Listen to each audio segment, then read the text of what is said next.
ஹalleluya ஸ்தோத்திரம். கடவுள் நம்மளை ஆசீர்வதிப்பாராக. தினம் வாழ்க்கையில் நடக்கும் சம்பவங்களை நினைவு கூறுதல். நேற்று ஒரு நண்பரை பார்த்தேன். என்னப்பா டெய்லி வீடியோ போட்டு கொலை பண்ணுறியே அப்படின்னாரு.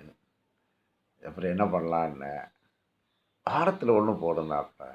சரி, நீ இருக்கிற பிஸிக்கு நல்ல சினிமா படம் பார்த்தாலே, இந்த உலகத்தில் இருக்கவங்க எல்லாரும் பார்த்தாலே படம் தாங்காது. உன்னுடைய லைஃபு பிஸியாக இருக்கும்போது இதெல்லாம் பார்க்க டைம் கிடையாது. வாரத்தில் ஒரு வீடியோ போட்டாலும் பார்க்க போகிறது இல்லை. ரெண்டாவது, இது வந்து ட்ரைனிங் பீரியடு. இதில் எவ்வளோ டெவலப்மெண்ட்டிங் இருக்குது. உனக்கு பிடிச்சா பாரு, இல்லைன்னா தள்ளி விட்டுட்டு போ. யூடியூப்பில் எல்லா நியூஸ் அந்த மாதிரி வந்துகிட்ருக்கோம். எனக்கே என் ஃப்ரெண்ட்ஸுங்க ஒரு நாளைக்கு 10 வீடியோலாம் அனுப்புகிறாங்க. ஸோ நான் ஓடுற ஓட்டத்துக்கு யூடியூப் பார்க்குறதே கஷ்டம்தான். அதையும் நல்லது கிடைக்கும்போது பார்த்துக்கிறேன். அது மாதிரி இல்லை, நல்லது இருந்தால் பாரு, இல்லைனா வேலையை பார்த்துட்டுரு அப்படின்னு சொல்லிச்சு. ஆமாம்மா, அது கரெக்டு தான். எல்லாத்தையும் நம்ம பார்த்துட்ருக்க முடியாது ஓடுறவங்க. பொதுவாக அறிவாக இருக்கிறவங்களுக்கு அறிவு தேவையில்லை, அறிவு இல்லாதவங்களுக்கு தான் அறிவு தேவை. ஸோ இப்போ எக்ஸசைஸ் டெய்லி ஒன்று சொல்லியிருந்தோம் இல்லையா? அதில் வந்து பார்த்திங்கன்னா, நேற்று பல்லுக்கு சொல்லியிருந்தோம், இன்றைக்கி தலை முடி. இந்த முடியை பார்த்திங்கன்னா, இந்த விரல் 10 விரலையும் வச்சுக்கிட்டு இப்படியே நல்லா சொரிஞ்சு சொரிஞ்சு சொரிஞ்சு சொரிஞ்சு சொரிஞ்சு ஒரு இடம் விடாமல் இப்படியே இது பண்ணிக்கிட்டே இருங்க. நல்லா இந்த கண்ணாடி கூட கட்டி வச்சிடும்.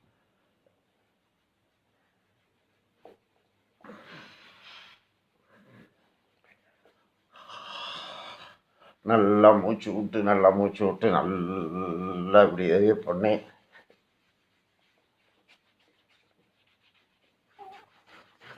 இப்படி ஒரு 5 நிமிஷம் பண்ணிங்கனாலே அந்த முடியிலுக்கு நீரோட்டம், அதாவது இரத்த பிளட் சர்க்குலேஷன் நல்லா ஃப்ரீ ஆகி தலை வந்து நல்லா ஃப்ரெஷ்ஷாகி நல்லா அனலாக்க மாதிரி டெய்லி தேய்ச்சிட்டிங்கன்னா இந்த ஒத்த தலைவலி, இந்த தலை சம்மந்தப்பட்ட பிரச்சனைகள் கம்மியாகிறதாக என்னுடைய நினைப்பு.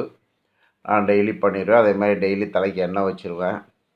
முன்னாடிலாம் எண்ணெய் வச்சு தேய வச்சு குளிப்பேப்பா, அப்படிலாம் கிடையாது. போகும்போது எண்ணெய் வச்சு தேய்ப்பேனே தவிர மீதி டைமில் முடிஞ்ச அளவு காலையில் சாயந்தரம் குளிச்சிடுவேன்.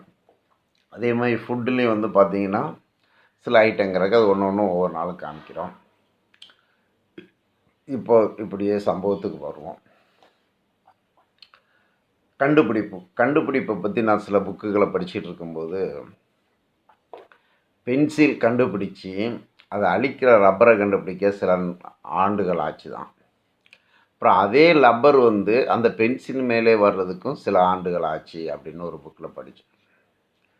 ஆமாங்க, நம்மளுக்கு புதுசாக நம்ம எதையுமே கண்டுபிடிக்க போகிறதில்ல. ஒன்றில் இருந்து மாற்றத்தை கண்டுபிடிப்பது தான் கண்டுபிடிப்பும்பாங்க. அப்படி இருக்கும்போது எத்தனையோ சில கண்டுபிடிப்புகளை பண்ணும்போது தையல் மிஷினை பற்றி நான் ஒரு இதை கண்டுபிடிச்சேன். அது ஒரு அண்ணா யூனிவர்சிட்டியோட ஒரு டீன் வீட்டில் வந்து சோபா ரிப்பேருக்காக போகும்போது அவங்கவுங்க தேங்காய் மூடிக்க பேட்டர்ன் வாங்கி வச்சுருக்காங்க. ஏன் நீ இதுக்கு பேட்டர்ன் வாங்கலை அப்படின்னு கேட்டாங்க. ரொம்ப சந்தோஷம். நான் பேட்டர்ன் வாங்குறேனோ இல்லையோ, அதை கண்டுபிடிக்க கடவுள் கிருபை தந்தார். ஆமாங்க, கஜா புயல் அடிக்கிறப்போ தஞ்சாவூரில் போய் அடிச்சுது. ஆனால் அது சென்னையில் அடிக்க வேண்டியது பயங்கர சென்னை இருட்டாக இருந்துச்சு. அப்போது அப்துல் கலாம் சொன்ன மாதிரி மனசுக்குள்ளேயே ஓடுற கற்பனைகள் ஓடி ஓடி ஓடி ஓடி இந்த யூடியூப் போட்ட மாதிரி அந்த மிஷினை கண்டுபிடிக்கணும்னு சொல்லி ரொம்ப கஷ்டம்.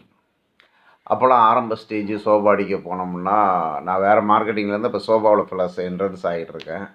யார்கிட்டயா போய் தைச்சி கேட்கணும், இல்லைன்னா வீட்டில் வந்து தைச்சிட்டு போகணும். ரொம்ப லாங் டிஸ்டர்பன்ஸாக இருக்கும். அப்புறம் இந்த மிஷின் கஜா புயல் அன்னைக்கு சும்மா இருக்க வேண்டாம் அப்படின்னு சொல்லிட்டு மனசுக்குள்ள இருந்த வச்சு உட்காந்து ட்ரையல் போடும்போது எங்கள் மாமியாரும் எங்கள் வீட்டம்மா காட்டு, ஆமாம் உனக்கு வேறு பொழப்பு இல்லை, சாகிற வரைக்கும் ஆராய்ச்சி பண்ணிகிட்டு இருக்க போகிறா அப்படின்னு கிண்டல் பண்ணது என் காதில் கேட்டுச்சுங்க. அவங்க கிண்டல்லாம் பண்ணாங்க. இப்போ கூட இந்த யூடியூப் போடும்போது உன் மூஞ்சிக்கெலாம் யூடியூப் தேவையா அப்படின்னு சொல்கிறாங்க. ஏன்னா என் பையனும் எடிட்டராக தான் இருக்காங்க. யார் மூஞ்சி எப்படி பார்த்தாலும் என்ன, கடவுள் சொல்கிறாரு, மனிதனோ முகத்தை பார்க்கிறான், நானோ இதயத்தை பார்க்கிறேன். ஆமாங்க, கடவுள் இதயத்தை பார்க்குறாரு. அவர்கிட்ட முயற்சி பண்ணி அந்த மிஷின் ஓகே ஆகி போச்சுங்க. இப்போ அந்த மிஷினை ஒரு எக்ஸல் வண்டியில் பார்ட்டாக பிரித்து செட் பண்ணுவேன். கஸ்டமர் வீட்டில் ப்ளேஸில் போய் எல்லா ஒர்க்கும் பண்ணிவிடுவேன். கட்டிங் மிஷின், ட்ரில்லிங் மிஷின் எல்லாமே இன்க்ளூடிங். அதாவது ஒரு சின்ன பேக்கிங்கில் ஒரு ஃபேக்ட்ரியே. எனக்கு கடை வாடகை கிடையாது, கரண்ட் பில்லு கிடையாது, டீ செலவு கிடையாது. ஒரு சில வீடுகளில் கொஞ்சம் கொடுமை பண்ணுவாங்க, அதெல்லாம் அவங்க பழக்க தோஷம். மீதி 90% நல்லாயிருக்கும். ஒரு அன்பாக பழகிடுவோம். அவங்கள்ட்ட இருந்து நல்லதை கற்றுக்கிடுறோம். அவங்க வீட்டில் சோஃபா ரெடி பண்ணிகிட்ருப்போம். இந்த யூடியூப் ஆரம்பித்ததே நான் செய்த ஃபோட்டோக்களை எடுத்து எடுத்து வைக்கிறதுக்கு பதிலாக இந்த யூடியூப்பில் போட்டிங்கன்னா அது நல்லா அப்படி ஸ்டாண்டர்டாக இருக்கும், நல்லாயிருக்கும் அப்படின்னாங்க. போடுறேன், பார்க்குறாங்க, லைக் வருது, எனக்கு ஒரு சந்தோஷம். நீங்களும் சப்ஸ்கிரைப் பண்ணுங்கள். சப்ஸ்கிரைப் பண்ணி எனக்கே தெரியாது சப்ஸ்கிரைப்ஸ்னு வருது, அதை ப்ரெஸ் பண்ணது பிறகு பெல் வரும். பெல் பட்டனை ஸ்டார்ட் பண்ண பிறகு ஆள்னு ஒரு ஆள் தட்டி விடுங்க. அப்புறம் உங்களுக்கு டைம் இருந்தால் வீடியோ பாருங்கள், இல்லைன்னா உங்கள் பொழப்ப பாருங்கள். அறிவு உலகம் ஃபுல்லாக கொட்டி கிடக்குது, அதை எங்கே இருந்தனாலும் தேடிடலாம். இந்த டேவிட் சொல்லியே கேட்க போகுது ஒன்றும் கிடையாது. உங்களுக்கு தொல்லை தருதுன்னு சொல்லி நீங்கள் தப்பாக நினச்சிடாதீங்க. இது எனக்கு ஒரு ட்ரைனிங் பீரியடு தான். இதில் நல்லதும் வரலாம், நல்லதே வரும். இது கண்டுபிடிப்பு. அந்த கண்டுபிடிக்கும்போது பார்த்துக்கிட்டிங்கன்னா அந்த மிஷின் தைக்க ஆரம்பிச்சிருந்து இப்படி இருக்கும். இப்படி நான் இன்னொரு கண்டுபிடிக்கும்போது பார்த்திங்கன்னா பெட்டு கம்பெனி ஸ்டார்ட் பண்ணுறாங்க. இந்த பெட்டு கம்பெனிக்கு பார்த்தீங்கன்னா பிளாஸ்டிக் பேப்பர் பெருசு. நார்மல் பிளாஸ்டிக் பேப்பர் பஜாரில் கிடச்சிரும், ஏன்னா அது மூவிங் ஐட்டம். பெட்டுக்கு வர கவர் வந்து ஃபேக்ட்ரி தான் வாங்கணும். அப்போல்லாம் 1,00,000 1,50,000 10,000 15,000த்துக்கு ஆர்டர் பண்ணால் தான் அந்த பிளாஸ்டிக் பேப்பரே பர்ச்சேஸ் பண்ண முடியும். அவ்வளோ அமௌண்ட் எங்கள் கையில் கிடையாது. பஜாரில் போய் பார்த்தா அவங்க ஏதாவது ஒரு ஃபேக்ட்ரிக்கு போட்டு 1 2 கவர் மிச்சமாக இருக்கும். அதில் மிச்சம் இருந்தால் கொடுப்பாங்க, இல்லைன்னா இல்லைன்றுவாங்க.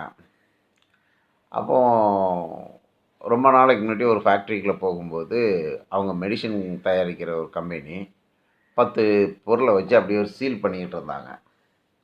இது என்னங்க சீல்னால், இது ஒரு பர்டிகுலர் பிளாஸ்டிக்கு, இது மூலம் சீல் வச்சா தான் சீல் ஆகும் அப்படின்னு சொன்னாங்க. அவ்வளோதான், பார்த்துட்டு வந்துட்டேன்.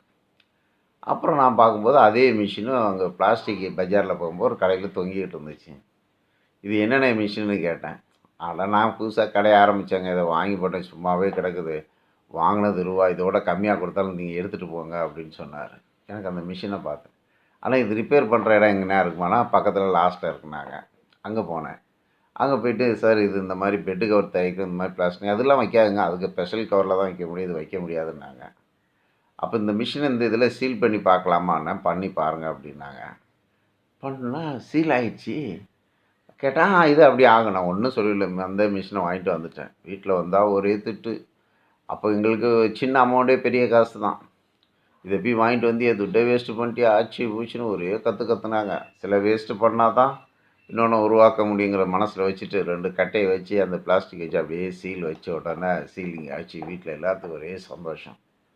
அப்புறம் என்ன, அந்த பெட்டு கவருங்கிற பிரச்சனையை தூக்கி போட்டோம். சின்ன முயற்சி பெரிய கண்டுபிடிப்பாக தந்துச்சு.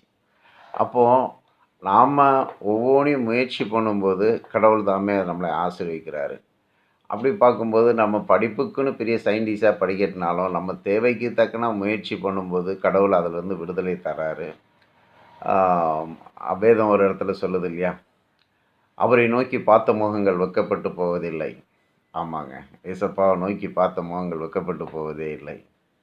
உன்னை அறியாதுன்னு தெரியாதுன்னு காண்பித்து உனது எட்டாத உயரத்துக்கு நான் உயர்த்திடுவேன். ஆமாங்க, இவெல்லாம் பெட்டு கம்பெனி வச்சுருவானா, இவெல்லாம் நடத்திடுவானாம்பாங்க.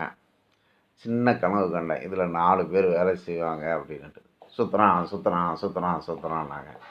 4 பேர் ஆச்சு, 5 பேர் ஆச்சு, 10 பேர் ஆச்சு, 15 பேர் ஆச்சு, 18 பேர் ஆச்சு. நல்ல லெவலில் வந்துட்டு இருக்கும்போது அதை கண்ட்ரோல் பண்ணுற ஞானத்தை தரல. கடவுள் அதுக்கு ஒரு சோதனை தந்தார். சுத்தமாக க்ளோஸ் ஆகிடுச்சு. அவமானப்பட்டோம். பேங்கு அங்கே எங்கன்னு எல்லாத்துலேயும் அவமானப்பட்டோம். ஆனாலும் வேதம் சொல்கிறது, என் நாமத்தினாலே ஒரு மதிலுக்குள் பாய்ந்து ஒரு மதிலை தாண்டி ஒரு சேனைக்குள் பாய்வா. ஆமாங்க, பிரச்சனைங்கிற மதிலை தாண்டி வெற்றிங்கிற சேனைக்குள்ளே பாய்ச்சி வெற்றி அடைஞ்சி மறுபடியும் ஒரு ட்ரெயினில் தூக்கி எடுத்துகிட்டு வந்துட்டோம். போராட்டங்கள் வரலாம், எல்லாமே ஸ்வீட்டாக சாப்பிட்டுட்டோம்னா தகட்டிடும் இல்லையா. கொஞ்சம் காரம், கொஞ்சம் புளிப்பு, கொஞ்சம் கசப்பு, இதெல்லாம் வாழ்க்கையில் கடந்து வரும்போது அதை நினச்சி பார்த்தா நம்ம தானே இதெல்லாம் கடந்து வந்திருக்கோம் அப்படிங்கிற ஒரு சந்தோஷங்க. இன்றைக்கி தலைக்கு எக்ஸசைஸ் 2வது எக்ஸசைஸ் கொடுத்துட்டேன். என்னுடைய வாழ்க்கையில் வந்த கண்டுபிடிப்புகள் இப்படி சில இது சின்ன சின்ன கண்டுபிடிச்சி வச்சுருக்கேன். கடவுள் கிருபை தரார். ஹல்லேலூயா. ஆமென்.